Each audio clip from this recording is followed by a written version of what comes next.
saya begini. Saya akan cerita tentang argumentasi ilmiah bahwa ahli sunnah wal jamaah itu luar biasa. Saya di Jogja berteman banyak para profesor, para doktor, termasuk akademisi sosial yang mungkin pernah di mana-mana. Pernah tanya saya begini, Bapak, kenapa Anda baca kitabnya referensinya luas kok tetap NU katanya.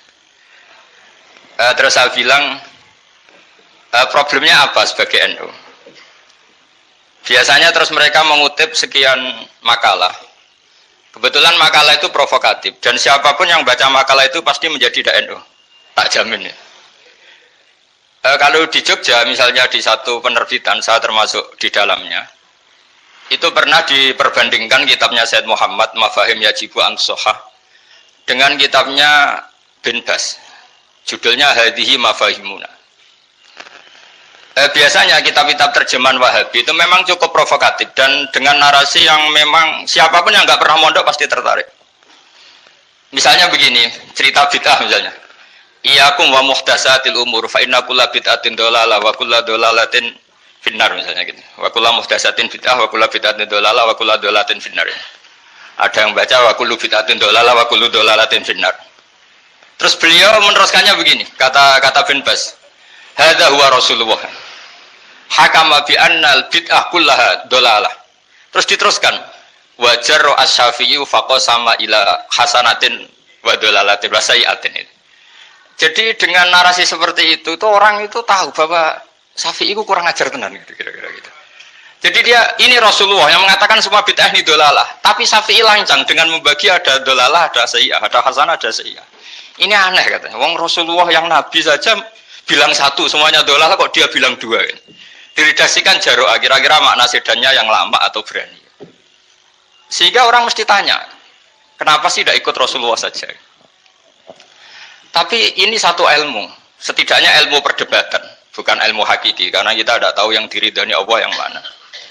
Tapi kemudian Sayyid Muhammad dalam kitab Abwaabul Faros, juga dalam kitab-kitab beliau, menyanggah itu dengan mengatakan, jika makna bid'ah adalah yang nggak pernah dilakukan Rasulullah, itu salah besar. Terus beliau cerita sekian hal, termasuk yang diceritakan adalah ada seorang sahabat ketika sholat dengan Rasulullah tidak pakai doa mainstream, yaitu ketika i'tidal sahabat tadi bilang alhamdulillah hamdan katsiran thayyiban mubarakan fi. Setelah itu setelah Nabi habis sholat umul qail, siapa tadi yang melafadzkan itu? Semua sahabat diam karena takut disalahkan. Tapi apa yang dikatakan Nabi? Tidak, saya tidak akan menyalahkan. Saya tadi melihat isna asra malakan. Saya tadi melihat 12 malaikat. Yabtadiruna ayyuhum yaktubu awwalu. Semuanya itu bergegas siapa yang nulis awal. Terus kata sahabat tadi, ha anada ya Rasulullah.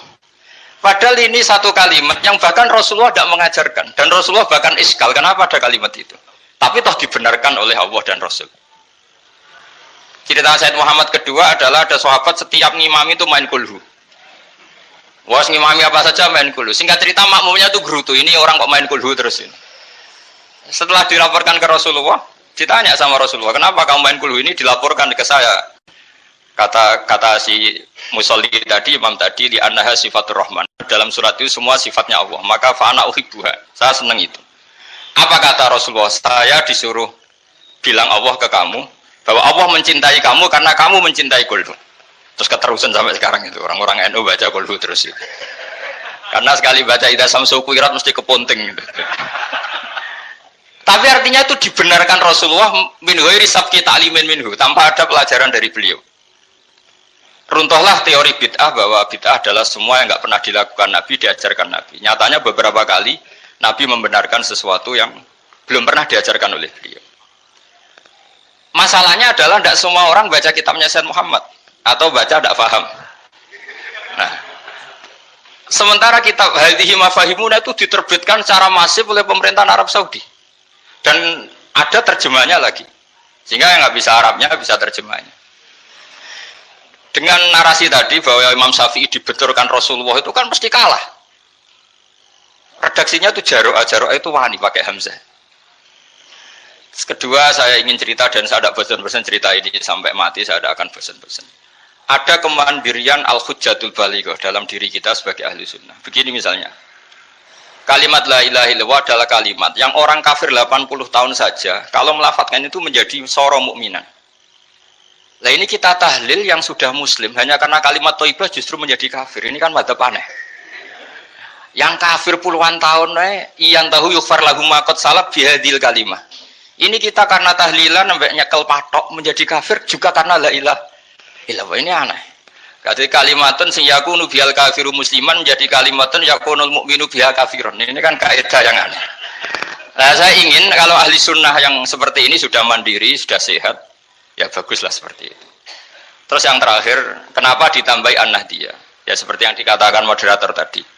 Di terminologi internasional itu kalau ahli sunnah pokoknya yang tidak sabus sahabat ahli sunnah. Sehingga Wahabi, Muhammadiyah, Ikhwan semuanya ahli sunnah wal jamaah. Karena kalau di media internasional asal tidak Syiah itu ahli sunnah. Hanya itu saja perbandingannya. Kalau ikramus sahabat ya ahli sunnah, kalau sabus sahabat ya Syiah. Problemnya adalah kita tidak ikut kelompok besar ahli sunnah yang mainstream di internasional karena mereka anti wasilah, anti tahlil. Sehingga terus Indonesia bilang ditambahi ahli sunnah wal jamaah an-nahdiyah. Yang kira-kira mungkin Gus Yofur.